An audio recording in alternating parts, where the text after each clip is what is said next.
Hello everyone, and welcome back to the channel. JC here with another video on Action Taimanin. Today we're gonna be talking about the developer's notes, which are pretty interesting. But before we start, don't forget to share and comment. Forget about the subscribe and like, just share and comment. I really want to check your opinions. I really want to see your suggestions on this topic, because something that is mentioned multiple times in these developers notes is that they take into consideration our feedback, our opinion, our thoughts on the matter. So please share it, comment. I want to know what you want for this game. Later, maybe in the future, I plan to make more discussions videos about the possible future for this game, the kind of things that we can ask the developers to implement, the kind of things we can expect in regards of updates, new mechanics, new ways to strengthen our characters and such. But before that, we are gonna discuss the developers notes. So let's get right into that. So I'm not going to read the whole thing. I'm just going to summarize it and talk about the most important aspects and their implications and some other things. So the first thing that we're going to discuss are playable characters. And they start the letter by mentioning their priorities when designing a new character. They focus on three things: the appearance, if it's going to be appealing, the action elements of the gameplay, because of course it has to be fun to play. I mean, it doesn't matter if it looks super good. If it's very boring to play, you won't want to play that character. And an interesting background. The background part is kind of nice that they want to put that into consideration, but Action Taimanin isn't well known because of the excellent writing. It's more known because of it being a good action game, and also because of the appealing characters, as they mentioned, and the fact that it's part of the Taimanin series. So yeah, I don't think they really need to focus on that part, but I appreciate it if they start to improve on the story elements. So yeah, this is probably one of the most important aspects and a possible explanation of why we haven't received certain characters. For example, we have already have Lina for a while.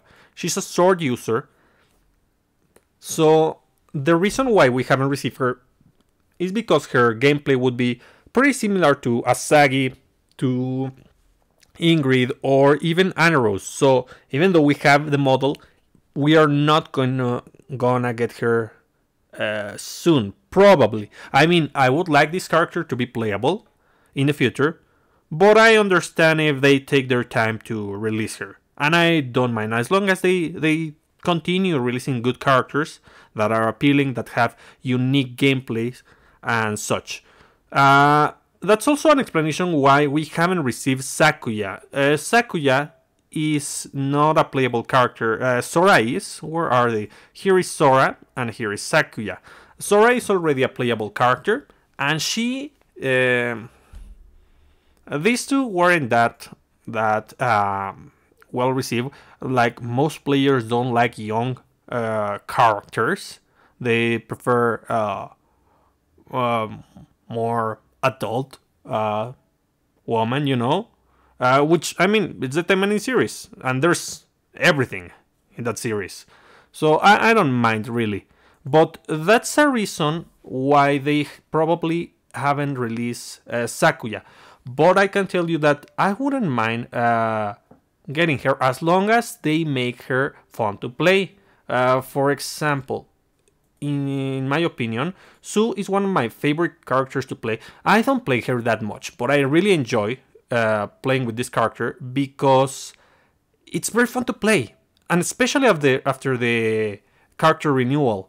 I don't like the design too much. Some skins I do like Witch Sue, and some others I don't like this one.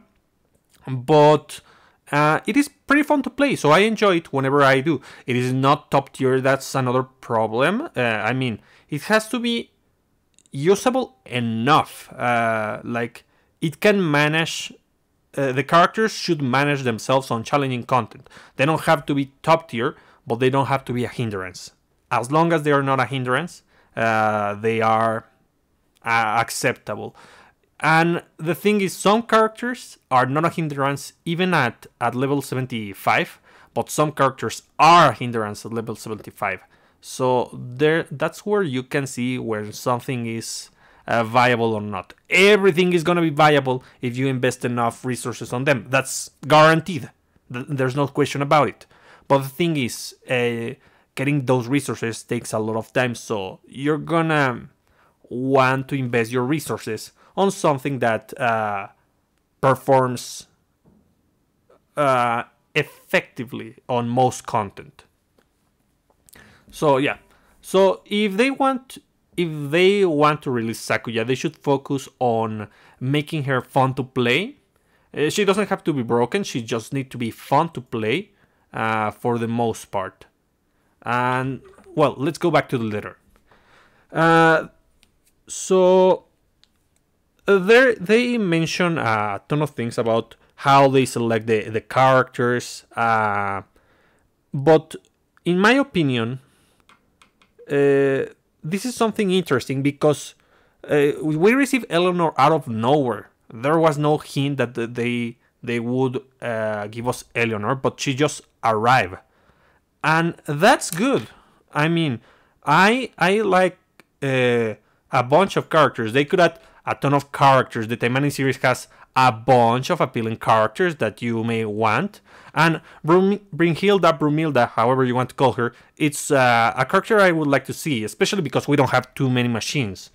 And, I mean, just look at how many characters there are. There's also Inage. Inage is...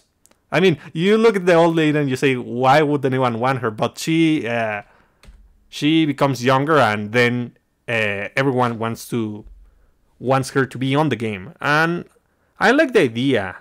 I wish they add more characters. They don't have to appear per se on the story. I mean, later they can appear. But if they come with random characters, I wouldn't mind, as long as they're fun to play and appealing, as they mention. And there's also the topic of traps. I don't mind traps. There's people... for me, it's kind of just a joke, and that's about it. But there's people who like traps, and... well, whatever. Just... the whole topic of male characters is a thing. They haven't explored that. I mean, Momochi was... I really like his design, and I would have liked him to become a playable character. A shame that he can't be a playable character. But, I mean, they have considered the option of male characters. What do you think about that? Would you like to see male characters? Are there some characters in particular that you would like to see? There's also Lilim. Lilim is in the game, but I don't want like classic Lilim. I want Awakened Lilim. And in the game we only see classic Lilim. It's about here. Here we see classic Lilim, but Awakened Lilim is on her adult form. And that also leads us to the topic of characters. Where is Hebiko? I don't see Hebiko. Maybe it's... where are you, Hebiko? Here she is. Of characters which have future forms. I think they could do a kind of mini arc for the future Taimanin. It's obvious that they are not going to implement a reskin, a different skin of the future form on top of the character. It's easier to, or that they release like a character that changes between the normal form and the future form. That would be too complex in my opinion. They just need to release like a chapter of filler content where they focus on the future Taimanin and they give us those future playable characters. That would be awesome. I don't know. What do you think about that? Hebiko is one that I like in her future form. as well as Micah. And yeah, there's a bunch of characters which have future forms. Not a bunch, like not exactly a handful, but a good amount of characters that I think they could give us. Micah is one of Mari is one of those, which we haven't received Mari. I am not too fond of Mari, but there's people who want Mari to be playable. And let's see, what else? There's also the demon characters. I want more demon characters. For example, Wisp. Wisp is one of the characters that I want to see. And also slime characters. That would be amazing. I think it would be super fun to have a slime character because the gameplay would obviously focus on the kind of things they can do with their body. Similar to Heaviko doing the tentacle legs. That's pretty funny. And there's also the fact that they could add more characters which aren't human, but neither are they human-like. I mentioned male characters. I wouldn't mind adding monsters as playable characters, but they're not probably going to do that. If something, they would add them as mobs, probably. All this looks awesome. I mean, ours looks great. I wouldn't mind having this as a playable character. And this one, this will be super fun. I mean, I think it's in RPGX that they have these monsters which look female-ish, but they obviously are not. Or maybe ish, I don't know. I mean, what do you make out of this? So, I wouldn't mind getting a character like that it doesn't look human. It does look kind of human-ish, but we don't see the skill. We see a ton of scales and we don't see the face. And then with the skins, they can take those off and make them look more human. And they can do all the appealing things on the skills. Oh, but the base form is not humanish. They look more monster. I like those kind of designs. And another thing that I like about this character is the fact that this has 4 arms. So it would make for a very interesting gameplay. That's why I took this character from the wiki. I checked the wiki and there were a ton of characters that to show. But I just went for these ones.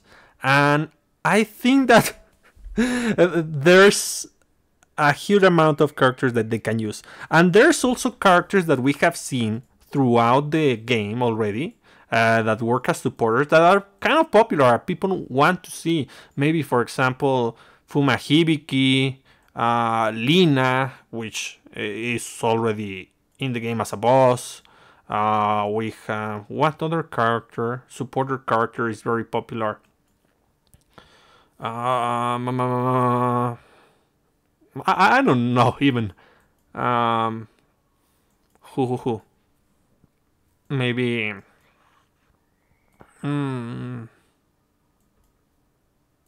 Spica, I guess. I don't know. Which supporters would you like to see as playable characters?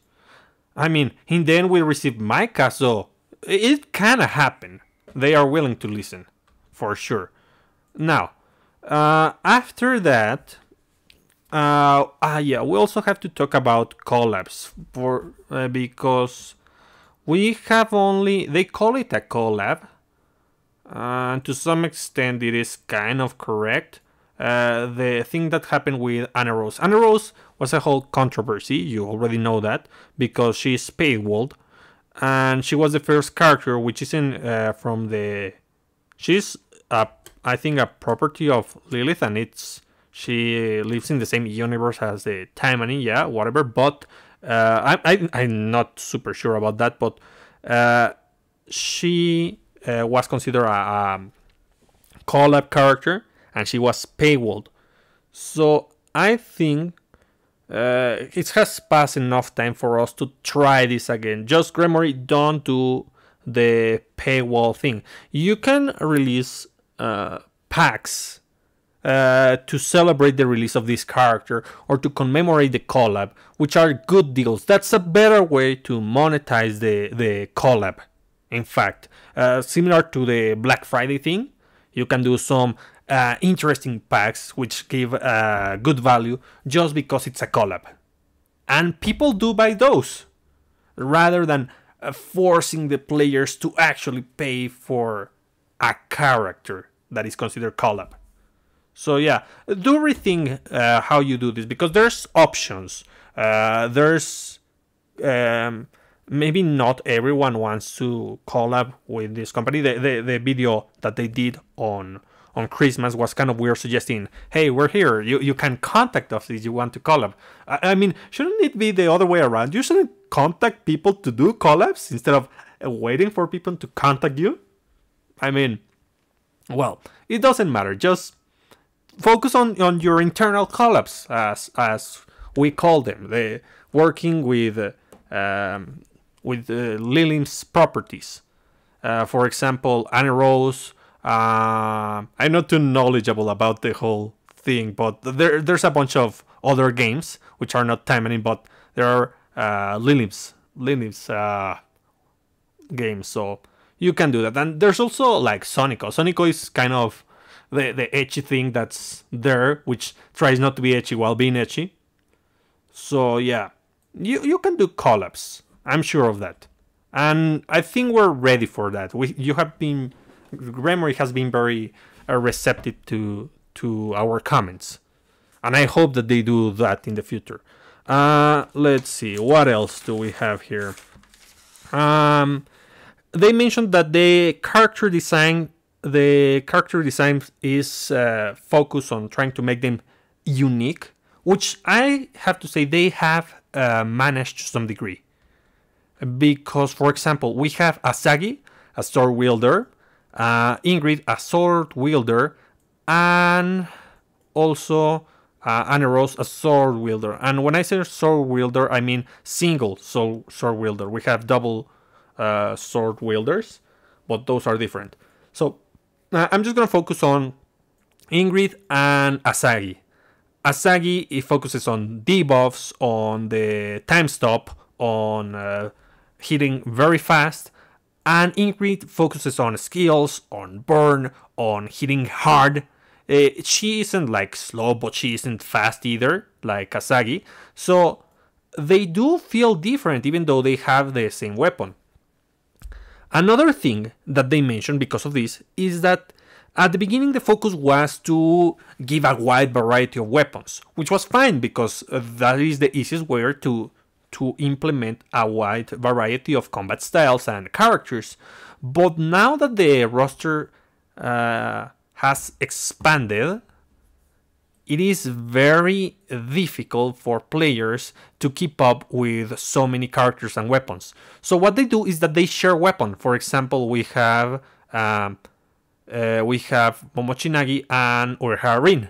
Both of them use the dual swords, and thanks to that they share the weapon, you don't need to build a ton of weapons. Yes, you maybe want to, because you're going to be exchanging the weapons if you use them on different content, but it's very good because you don't have to make that colossal effort at the start of the game, and that's appreciated. Many people complain about this, but when you take into consideration the number of characters, it really makes a lot of sense what Gremory did, and I do appreciate that. I was one of the few people who wasn't bothered about Anne Rose being the first character with shares weapon. Yeah, it felt lazy because she was the collab character. That's a whole other thing, but I feel relieved because I didn't need to build new weapons. I could just use the butterfly weapon for Asagi that I have already built for her. So yeah, that was a thing. Or I don't remember if the event was in that moment, but whatever, doesn't matter. Other than that, then they talk about the character renewal. And what do they focus on when they want to make a character renewal? At the beginning, we saw that they were doing it like in chronological order, but that quickly fell off. So now what do they focus on? They focus on characters who need to work their appearance and their combat. So if they are not performing properly, or they look kind of not as appealing as they used to on first sight, they work on them. Astaroth used to have a huge head. I like the old design, but I'm going to admit that she had a huge head. I'm not denying that. So they made the, let's put another custom. They made the head smaller. It feels okay. Maybe a little bit too small, maybe, but in my opinion, it's fine. Considering how big it was absurd. Well, it wasn't outrageous, but it was noticeably big. I can tell you that. What else? Devs. Yes, the devs. They mentioned that they rely on our feedback to make the renewals. So please do provide objective criticism about the weak points of each character. Unfortunately, one of the things that many players mention, I don't want to say like top players, but many people who are heavily invested in the game know that if you want to play your character and to pass through challenging content, to tackle challenging content, you're going to need HP recovery. It's kind of mandatory, especially the more HP the enemy has, like VR. So characters which don't have HP recovery, like at least one way of HP recovery, are gonna underperform compared to the other ones. I mean, they can perform and you can do strategies so that they don't need to do the HP recovery, but one misstep is going to cost you the run. That's the thing. So we prefer all our characters to have HP recovery, but that's not going to be a thing. I know it. I wish they consider putting HP recovery on everyone, but I kind of know they are not going to do that. So, well, another important thing about this is that they do listen to our complaints, our criticism, and they work on all the aspects that we don't like. For example, Astaroth's which was it? Satellite flare, which does these horrible circles which just recover HP, but it's like too little. Were reworked in the weapon, which is something that I don't really like. They shouldn't do the rework of the skills or effects on the weapon. They should make the weapon so that they improve the performance of a character. And that's going to happen with Emily. Emily is going to do the auto skills, most auto skills, on the new weapon. If you check the effects on the trailer, it's going to be like that. So that's not good. It should be integrated into Zero system rather than the weapon. That's not fine. But they did it that way, so whatever. They're not going to change that. Zero system is never going to have the auto skill now that they implemented it on the weapon. And the weapon does have good effects other than the skills. It has a damage increase, which is noticeable. But kind of now that they gave us the new Christmas weapon, the other weapon that is going to release, it's only going to be useful on challenging content, on solo content for her. So yeah, I don't know what to make of that, but well, they're integrating some of our concerns somehow to the game. Not everything is gonna be perfect, but at least they're doing something and taking it into consideration. That's more than many other games. FGO.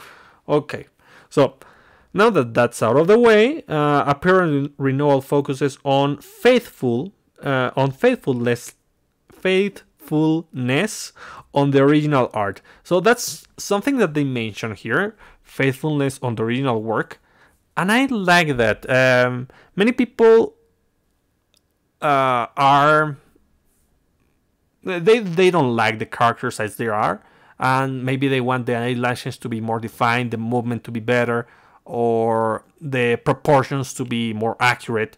I am not too picky about that, but it's good that they are focusing on that. And they also mention that it takes a lot of effort, especially when there's a lot of references. These characters appear like in let's say 5 games, and in each game it has been reworked and it's a little bit different. So which are they going to use? The classic one, the more refined one? They have to do a whole process, and I appreciate that they're doing that. I'm not like the most picky, as I said, so I only appreciate that. And I want to give a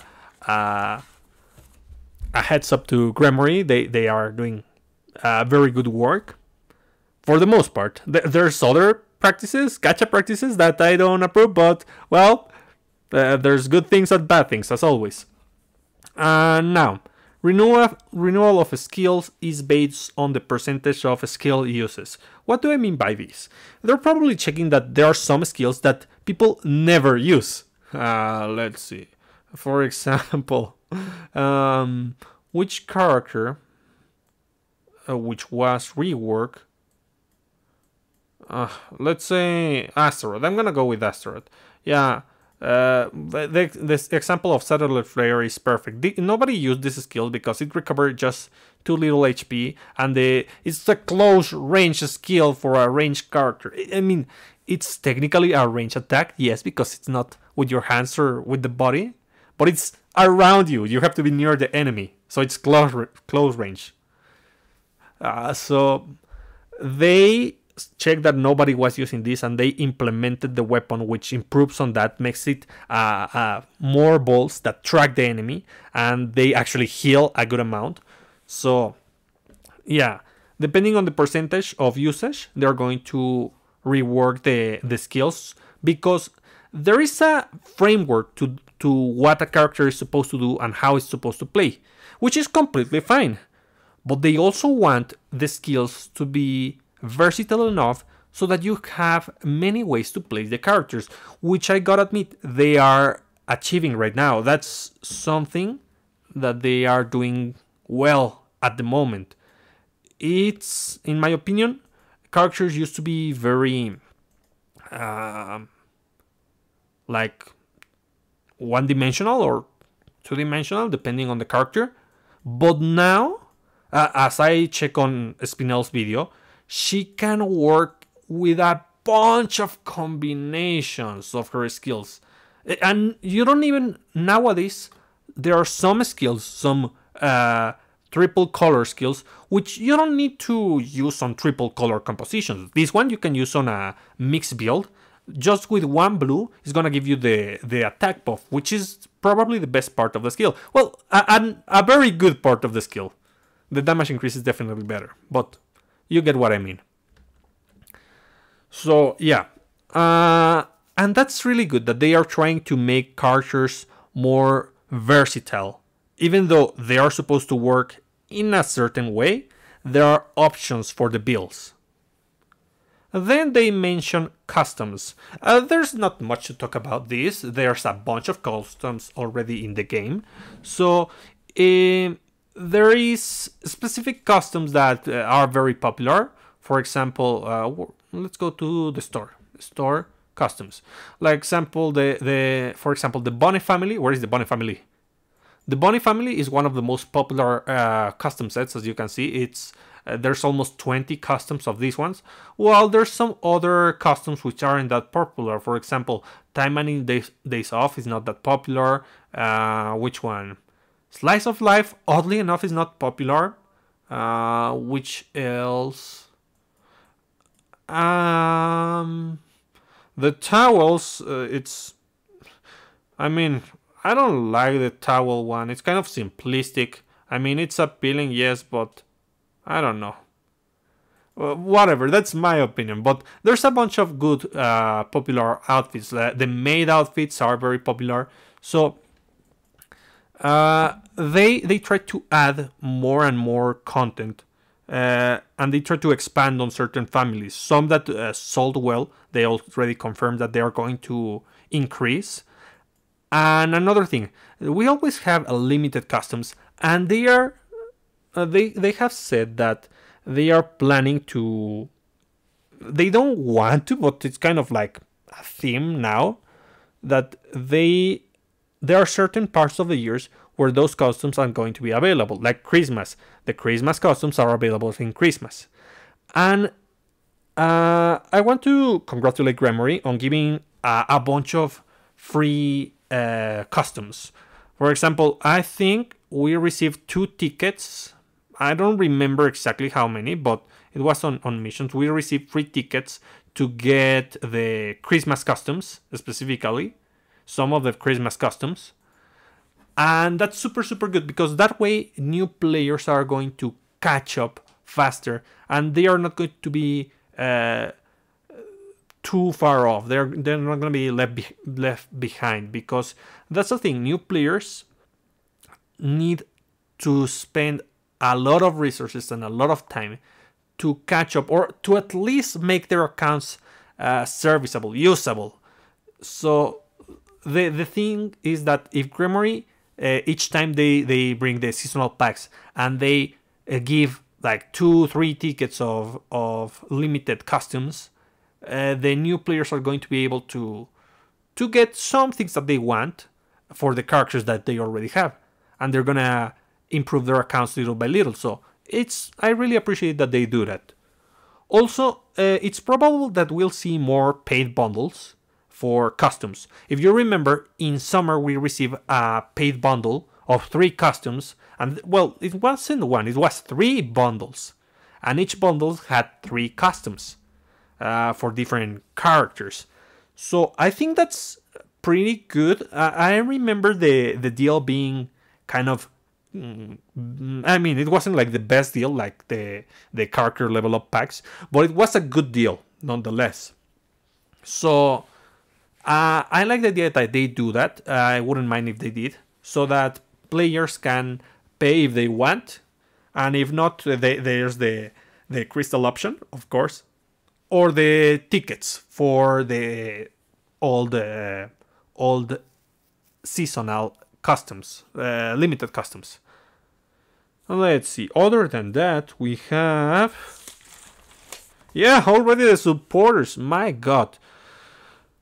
This is a small paragraph, but there's a lot of things to talk about this part. So they talk about how they develop the supporters. They want to focus on giving the players a variety of effects which are usable. I'm going to read this part, this specific part, because it's very important. It says, when developing supporters, we always strive to provide a variety of effects and consider ways to make them usable. The second part, consider ways to make them usable. Of course, in this process, there have been effects that were not well received, as well as effects that gain attention in the line with new content. So, examples of that. No, I have to go to the collection to make it easier. So, one supporter that wasn't well received was Micah. She gives extra damage to when you use a skill on a debuff enemy. So that wasn't well received because at the time we didn't have too many debuffs. There were debuffs, yes, but there weren't a bunch of debuffs. Nowadays we debuff enemies with a bunch of characters and with a bunch of supporters. But in that time it was kind of rare. Only maybe Asagi was consistent with that. So it was a pretty bad effect. Now it is super good because most supporters do the damage increase. Well, she isn't super good, but she is usable. And another good example is this girl. Where is she? The one with this one, Yuna. Yuna is another good example. She is kind of the F2P now. I think that was her name. She gives it says 20%, but it goes up to 40% damage reduction when the enemy is buffed. And for those who don't know, the enemies in VR are counted as buffed because of the passive effects. So this character already have a good active, and the passive was kind of, well, the enemy is only buffed for a couple seconds, so the effect is negligible, but now it's super, super good, thanks to BR. If you have this character, this supporter, it's awesome. So yeah, they are aware that they have to implement content so that those supporters are used.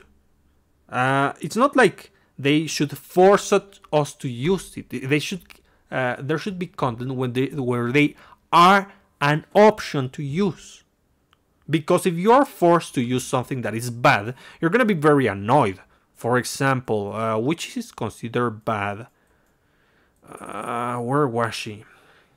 This one, I think it's a skill damage to buffed enemies. Yes, increase damage to buffed enemies. Now it's also usable, but it's not good because there are better options.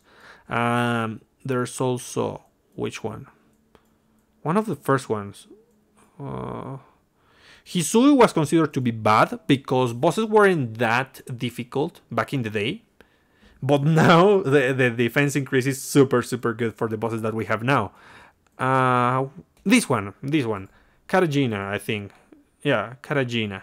So, reduce the duration of all debuffs on you by 10%. So, that's gonna be 20%. So, yeah, even on Queen Arachne, which is kind of the enemy which inflicts the most debuffs, that's not a good effect. We don't... number one, it's only the debuff duration, the reduced. It doesn't have like increase on defenses or something like that, so that's pretty bad. But also, there's no enemies which excessively abuse debuffs so that we would want them to reduce the duration. The same goes with the new supporter, Santa Princess Anemone. She focuses on cutting down HP recovery for the enemy, which is usable on PvP, and I think she's gonna be important later because of some content that we're gonna check. But for the most part, you see these effects and you say, no, there are no vampire enemies which drain my HP and recover a ton of HP or something like that. I can only use this on PvP maybe. And that's a maybe if you play PvP. I, for example, don't play PvP. So, I mean, I do, but I don't go nuts with it. I don't focus too much on it. If I'm on 6,000, that's about it. Okay, so other aspects about these, the supporters. There are... something that you're gonna see is that there are supporters which get better with time, just as I mentioned, like Karajin is not one of them, but Yuna, Yanagi Yuna, I think it was the name. The green one, yep. Yanagi Yuna is a supporter that became better. There are some other supporters which are always good, like Ichika, and some other supporters which are going to drop, like Kaoru. Kaoru is good. She gives critical damage. But the thing is that now challenging content doesn't let you crit. Please, Gremory, fix that. Let us crit on challenging content. It's fine. It gives us options. So, we cannot crit on challenging content. And because of that, this has drop usage. So, you see? It's always going to be like that in games. Depending on the format and the specifics, something's going to go up and something's going to go down. Something's going to be used and something is not going to be used. So, they like that we, as players, are experimenting a ton with all the possible combinations, discovering different effects, like the broken combination of two White Feather Askas. They like that part. And it is super cool to do so, I gotta admit. And they... let me check. They also mentioned that they cannot discard things that we consider bad. Things that are not going to be used. An example of a bad supporter, if I'm not mistaken, the trap... where is the trap? Here, Shikanosuke. Shikanosuke is a terrible supporter and I have him 5 out of 5 Scott. I just wanted Desire. enemies are 15% or 30% more likely to drop both particles and potions upon death. This sucks. It's terrible, my god. I mean, horrible. Horrible, horrible, horrible. And it is fine that they give us this kind of supporters. You may say, why? It's horrible, it's disgusting. Exactly, that's why it's good. Because you don't want to roll for it. And you're gonna save your currency, and you're gonna have time to save money if you want to invest. It is good that we receive bad supporters because they give us breathing space between events and such. And we can use them as fodder too. So it is not too bad that they implement bad supporters, okay? So don't be too critical about that. It is good for the balance of the game. Believe me, I have played games where you have to constantly invest on the game and get the new character. And if you don't have the new character, you're out. You're not in the game. You're not going to be able to play optimally. And I hate that. It is high investment games like those are not fun at all, because you're simply not going to perform in the game. You're not going to be able to play if you don't have the newest gadget, which I don't want. So I do like that we have trash reporters. It's fine. I hate you, Shiganosuke, but it is fine that you're here. And I mean, I hate his ability. Now then, another thing that they have to do is that they have to add new content where we are going to use these supporters. They have already mentioned, where is that part?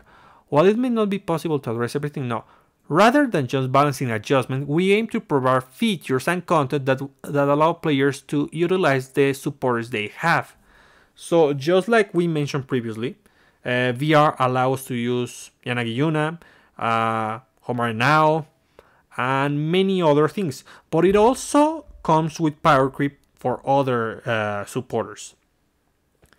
Use supporters. Yeah, a thing that we let me check my notes. Use bad supporters as a way to let players save their money. Yeah, I already discussed that. So they mentioned that they want to implement modes where we're going to use all the supporters, which is fine as long as they don't force us. They have to make content so that the supporters that we have are viable options, not that we are forced to use them, because that's gonna be annoying, okay? For example, if we have a survival mode with machine enemies, maybe I want to use Major. It's an option. But if they buff themselves, I can also use Yanagi Yuna. If they heal themselves, I can use Santa Princess Anemone. Yes. But if I have to use a supporter, because we get a random selection of supporters, and you're going to use the ones that you receive from your total pool, from your from your box, you get a pool of supporters that you're going to use. Don't do that, Gremory. Please don't do that. That would be annoying, because in that case we would want to build accounts which don't have certain supporters, and it would be better to just burn them so that we don't have those logs on our box. So yeah, just make them options, not forcibly force us to use those supporters that are considered bad. Okay, I know it's not easy. We have to help Gremory with ideas so that they can do this in a very organic way, so that they can implement new modes that are appealing and that let us use all the supporters effectively. Let's see. Then we have the roadmap. Oh my god, this is gonna be so long. So, on 2024, they want to focus on two things: collect and use, which is pretty good in my opinion. We have a bunch of characters, and they want to reward you if you collect more characters and they want also to use those characters, not just to have them piling dust. Okay, so the addition of modes and features to use character and supporters is a good thing. They mentioned that in this part, and it is an excellent idea. But at the same time, they have to be aware that they need to do campaigns to boost an account so that players can get a couple characters in discount maybe. Or also players campaigns for newer players so that they can catch up and they have, let's say, between 5 and 6 characters within the 2 months, maybe 3 months, I don't know. But if they are super behind, they are not, if they don't have the amount of resources, characters, and things that all players already have, they're gonna feel left out, and they're not gonna we're not gonna expand on the amount of players that we have. So you do have, Gremory, to keep that into consideration. You need to make campaigns, discounts, or things so that players have at least 5 characters at the beginning of the game, within 3 months, maybe something like that. I don't know. I don't know how I haven't thought it thoroughly how to balance that, but they do need the characters at the beginning, because if not, they're gonna feel like the game is asking them to spend too much money at the beginning of the game. Let's see. Other than that, new content focuses on using different combinations of characters and supporters. Yeah, as mentioned previously on the supporter part, they are trying to create content which is going to focus on using different combinations of characters, supporters, which is pretty nice. Just be careful on how you design the content. One thing that took us a while was the multi-select on Secret Daily Quest. It took quite some time for us to get this feature. Before that, we would have to select one character and do the daily quest, the Secret Daily Quest. So that would mean that we had to do like 20 times each day, each secret quest, and some characters are not up to the times because of the level or I don't know, their stats, their weapons that you have. So yeah, it is a good thing that they implemented the multi-select. So they need to also implement multi-select on that. And I would also recommend, Gremory, to avoid daily rewards.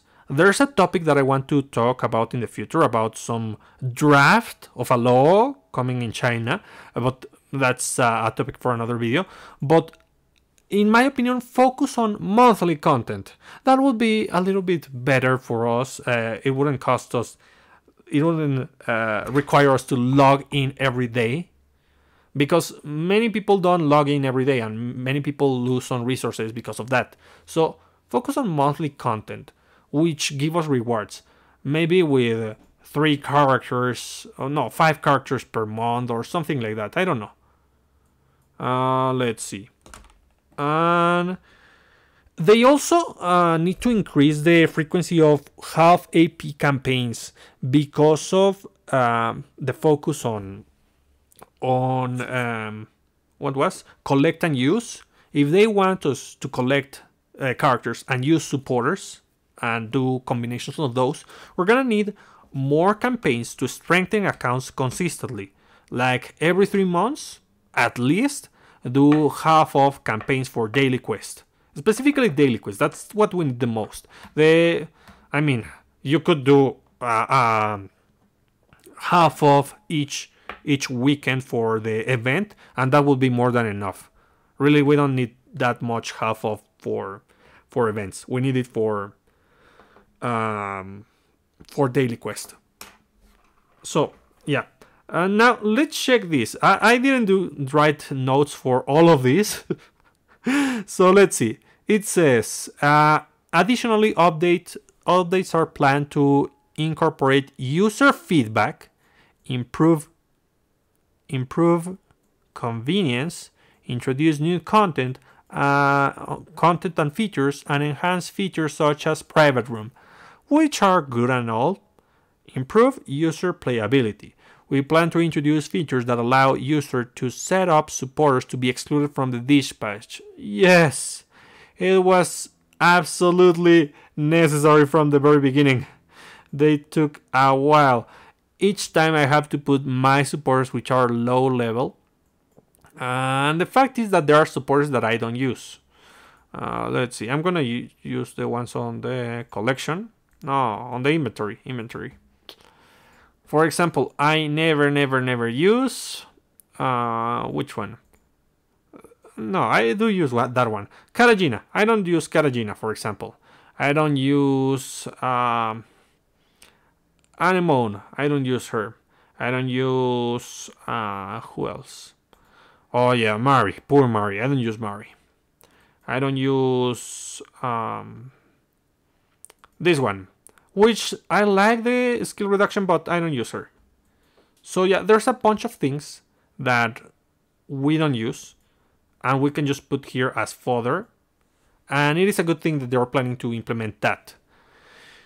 Let's see, along with a function to organize and complete dispatch missions in one go. I mean, that's good. The easier, the better. The results screen from Taimanin Beyond will be enhanced to display the damage dealt by each character. That's good. The metrics help because that way you're going to be able to do different strategies and be more specialized and more precise on your setup. I'm not like super into the highest number possible because I don't have the kind of money to do that, but it is good. It is good that they are implementing this. Let's see. A feature allowing the dismantling of friend emblems will be provided, enabling users to create friend emblems for specific characters by dismantling black emblems.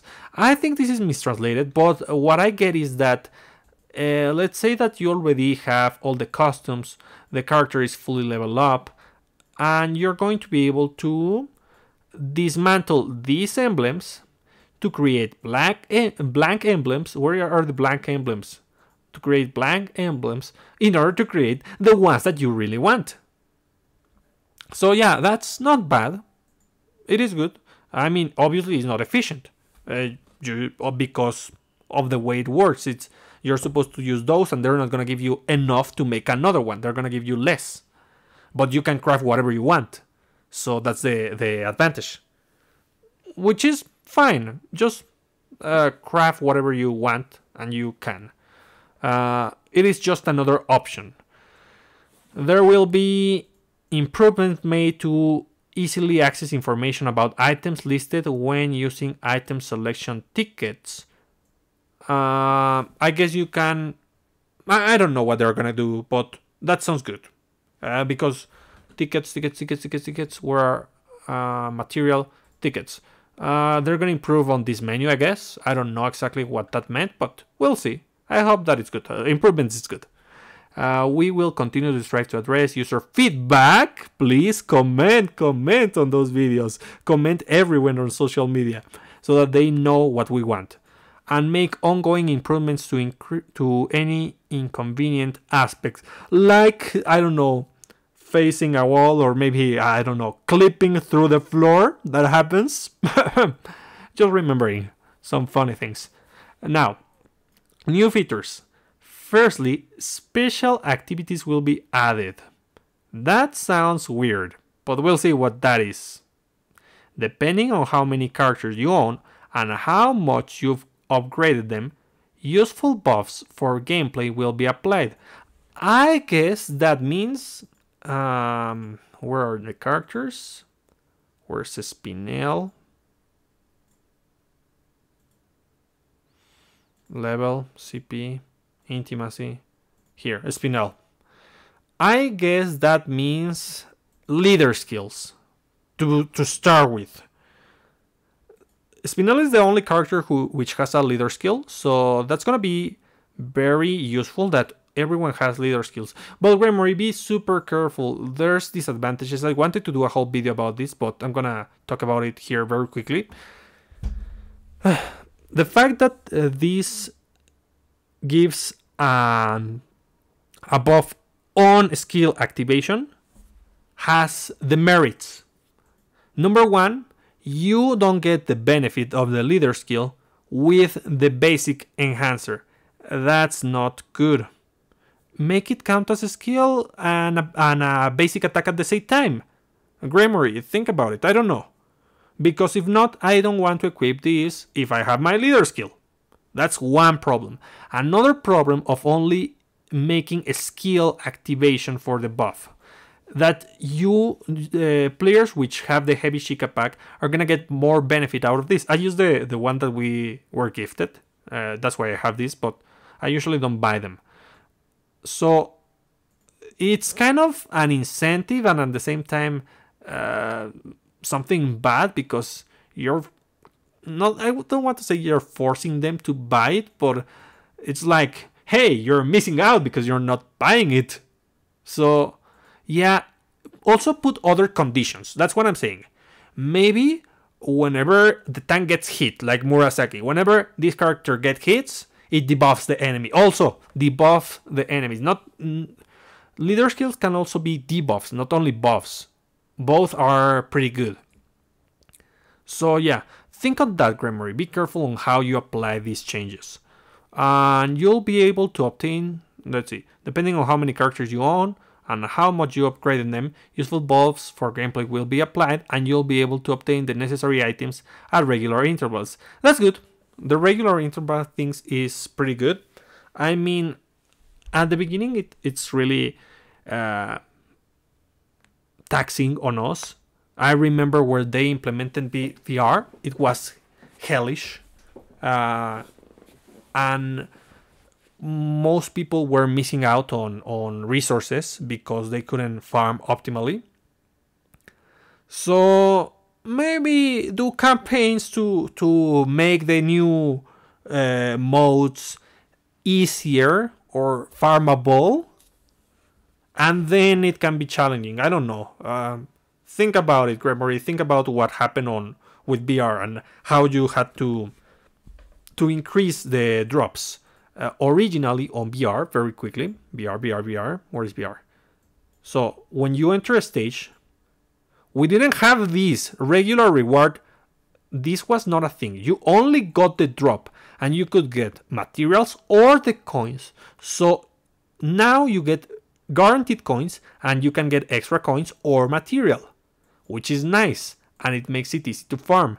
I exhausted my potions, and I spent a ton of potions on VR originally, and then after a point, not too long after that I exhausted my potions, they made the change to give the extra coins, which was very good. I really appreciate that. I think everyone does. So be careful on how you implement the new modes. Next, a guild system will be introduced. After adding basic systems like guild spaces and chats, there are plans to add an update for guild wars where guild members can cooperate and compete with guilds. We are aiming to apply this within the first half of the year. Why, Gremory? Why? Let me explain.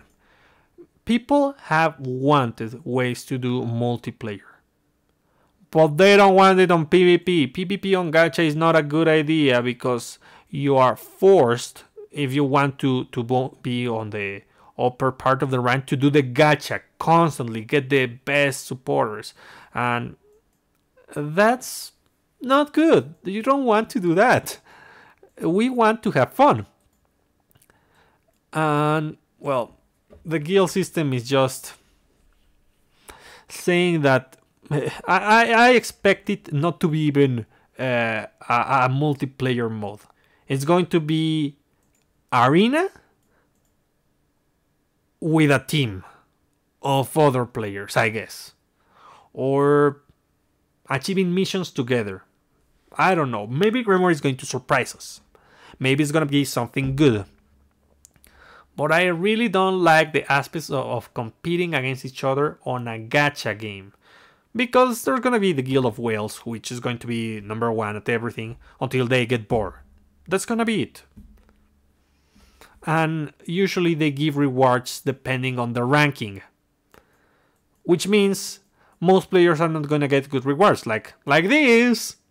We're only going to get some things that we should be grateful for at the very end. It is complex to implement PvP on a gacha game. I don't suggest any developer to do so. But yeah, well, a feature will be added to utilize skills points that were previously unusable. You won't have to worry about leftover skill points anymore. So let me explain. I guess this means, it's a guess, but I think it's pretty accurate, that these points that we have here are going to be usable now. There are different things that we can do, depending on what they decide to go for. They could allow us to buy these points, the awakening points, to increase the awakening system. That would be good. I mean, I don't mind. Another thing, they can expand on this. They can make it up to 50. That would be good, I guess. I mean, I don't think it's necessary just yet, but it's an option. A better option would be to allow us to buy items with those points. By playing a character, you can buy stuff just because. Buying, I don't know, crystal for characters, buying emblems, buying... You know what we need? Allow us to buy supporters, old F2P supporters. I'm not asking for every supporter, just F2P supporters with those points. Yes, please. Even if they cost a lot, that's completely fine. Because we're going to be able to use the dismantling shop, and we're going to be able to get the copies of the supporters that we're missing. Most players, new players, are going to miss out on many combinations because they don't have the ability to get all supporters, which are very good.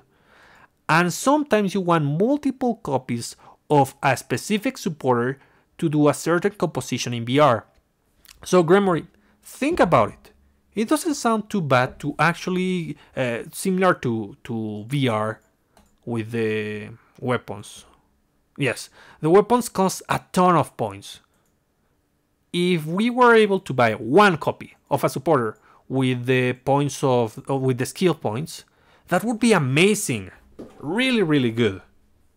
I mean, it's abusable maybe, but we do need ways to get all supporters because some supporters need extra copies now that we have this kind of mode, VR and such. So think on that. Skill points, expanding on existing features. The character intimacy level. They're gonna expand the intimacy level. That's fine. That's good. More rewards, I guess, and it's gonna take more resources. But come on, when you get to a certain point, that's not a problem. Especially when we have these shops, the event shops, and I mean these event shops. It's a good way to buy a ton of these Doki Doki presents. So yeah, which was previously limited to 10 will be extended to apply more diverse effects, and improvements will be made to make it easier to increase the intimacy level. That's good, the improvements. I guess we will be able to give more gifts per day, and adding extra effects would be good. You could let's select any character affinity. You could add another affinity effect which affects the gameplay of the character, or you could add extra affinity effects which only apply when the character is equipped here on this section here. Any of those would be okay in my opinion, as long as they give us more effects. I prefer that they increase the additional drop rate so that we have it guaranteed, and maybe that we add more than 3 characters. I mean, I would prefer that we have the effects of all the characters that we unlocked available, but I guess that would be busted, maybe. Yes, it would be busted. But, well, you do your thing, Gremory. I trust that you will do something interesting and that you're willing to listen to whatever feedback we have for you. Let's see. Other than that, intimacy level. Additionally, the expansion of Arena Tower, which couldn't be implemented this year, will be updated. So yeah, Arena Tower is going to have more levels. I guess we're gonna go up to level 100. I haven't mentioned this, maybe, I don't remember, but we're at the point that all the resources that we receive on Arena are not that impressive. So maybe it's about time that Gremory start considering the monthly reset for the Arena Tower. The only resource that is kind of, no, it's too good, it's definitely the Demonite and Nano Machine, which, considering the amount of supports that we have, one monthly Demonite and one monthly Nano Machine wouldn't be busted at all. I mean, it's kind of okay. And in fact, players would be more willing to spend those resources on F2P supporters that they didn't complete previously if they receive a monthly Nano Machine. So keep that in mind, Gremory. If you don't want to give a bunch of copies of F2P supporters, then do give the Nano Machines more frequently so that we can do the F2P supporters by ourselves. We also plan to add various other content, so please look forward to them. And also, guys, please comment, give recommendations on modes that you want to see throughout the game and the development of this game. Let's see. Private room. We plan to first add a post preset feature to the private room. I mean, that's good. I never use private room because I think it's a hassle to do all the posing. So this would really incentivize players to use this feature. This will provide users with a variety of preset poses that can be easily applied and customized. Users will be able to save their created poses. That's also very good, allowing them for more conventional and diverse setups. Subsequently, we will update the private room overall by improving the user interface, addressing any discomfort in navigation. Good, it's fine that they do the changes, then they listen to the feedback, and then they do the necessary changes and adding new features. We are doing our best to prepare updates to satisfy our users, but please understand that the update schedule may change based on the development situation. I do get it, and I do get kind of why we have had this section coming soon for a year or so. I mean, there were some poor investments in Taimanin Go, I guess. I mean, it's going to shut down. Unfortunately, we cannot sugarcoat it. It was a thing. I never played it, but it was a thing. And it takes time to develop all of this. I wish that Gremory decides to hire more employees to make the company grow, to make the game grow. I think they're doing a pretty good job ever since they started to listen to the community. There have been many improvements and the game has become good. Before I was very, very... I wouldn't buy anything at all, almost. I started by buying one pack, the Rinko pack, and then I bought the Asagi pack at the very beginning, and that's what was it. I didn't buy anything at all. It would have to be something that I really, really, really, really like to buy something. Like a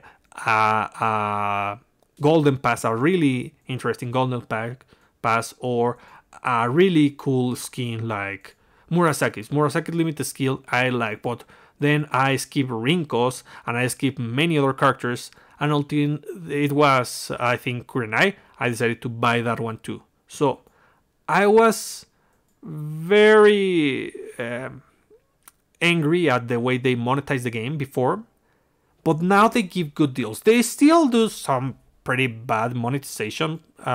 Like these packages, it's good that they made a discount, but come on, these resources aren't worth the price. The same goes for these ones. They never offer good value. They only offer exclusivity on release day for the character and a terrible weapon. There are some exceptions to that, but generally that's the case. So yeah, the fact that they are giving more packs which are actually good, they have good value, good pricing, good deals, is something that I like. Let's see. We sincerely thank you, blah blah blah. So yeah, congratulations to Gremory on being active for so long. It's been like 4 years if we take into consideration that there was another server before. It was only JP, then they released NA, and they merged them together to make global. So it's been like 4 years. They have done good things, bad things, weird things, a little bit of everything, I gotta admit. It is kind of nice that they listen to us and they do improvements accordingly. And I think we need to talk more about the things that we want to see on the game. As I mentioned, I want to see Wisp, I want to see, I don't know, Reinhilda, I want to see, what's the name of the old lady? Inage. I want to see, what else? Modes where we can play in different ways. For example, we also need new mechanics like enemies which drain HP. I know that this maybe is focused for where's Anemone, the girl, where is she? And I know this is focused on PvP maybe, but you can also make enemies which restore HP, like they have HP restoration attacks, and you have to cut their HP restoration so that you can beat them. Or you could just tank their damage and they are not able to restore, or you could just try to explode them super fast before they are able to attack you and restore their HP. Any of those three options is viable, but make content which allow us to use this as an option. Also, I would like to see content which is kind of roguelike, which you can tackle again and again and you consistently get rewards that are worth it.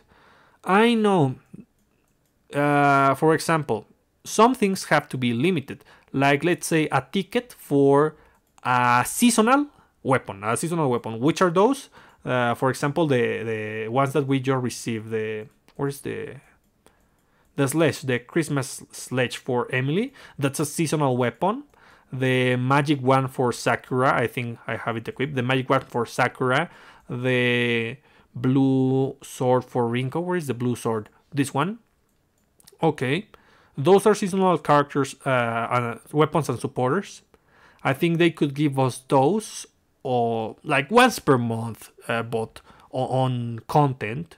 Also ways to get preview supporters, even one copy, but a month. But please, come on, give us something. The poor old new players are not able to get to make certain builds because you're not going to repeat those events, so you have to make those characters available in some ways. What else do I would like to see on a roguelike? What kind of rewards? This we need. I mean, I am full of, where is the resource? Look at this amount of fragments. I don't do the fragments because I don't have the bells and the fluid to use them. So please, ways to farm that, ways to farm crystals, ways to farm emblems, ways to farm definitely Magatama attribute change coins. It's better to get the ticket exchange, I won't deny, but if we get like a ton of this, I wouldn't mind, because even if it's random, you would have enough to just keep rolling until you get what you want, just like beats. We don't need more ways to farm the hammers. I mean, we do, but not too much. We do need ways to farm the chance booster and the dismantling device. Another important change that I would like to see is the ability to use multiple items on not the dispatch, on the exchange facility. Let me explain. What's the name of this? Well, this item, chance booster, I guess. It just gives you like 10% chance to increase the rarity of this. So you don't want to use it, never. But if you were able to put a bunch of them, like, I don't know, like if it gives you 10, 50, 20, if you were able to place 20 of these in the facility, then you got guaranteed chance to increase the rarity of your supporter. That would be good. We really need to do something with this item. I don't use this item. Come on, Gremory, do something about it. Allow us to put multiple copies of those coins so that we actually get a good chance to raise the rarity of our supporters, or to get limited supporters if we only use URs. I don't know. Let's see. What other rewards do we need?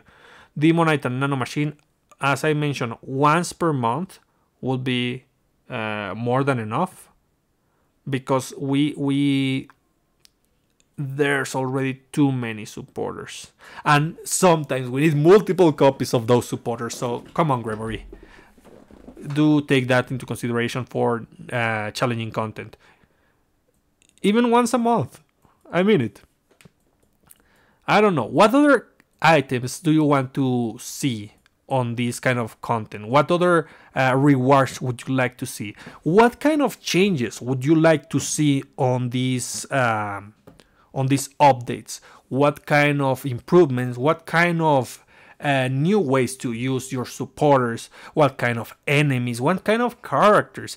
Please, guys, comment as much as you can. It's gonna be super amazing, I think, these upcoming years. One more thing, I don't think we're gonna receive the update for the level increase just yet.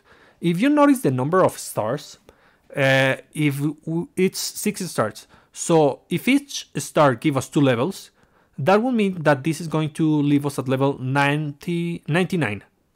When we get the next color of stars, which is probably going to be rainbow stars.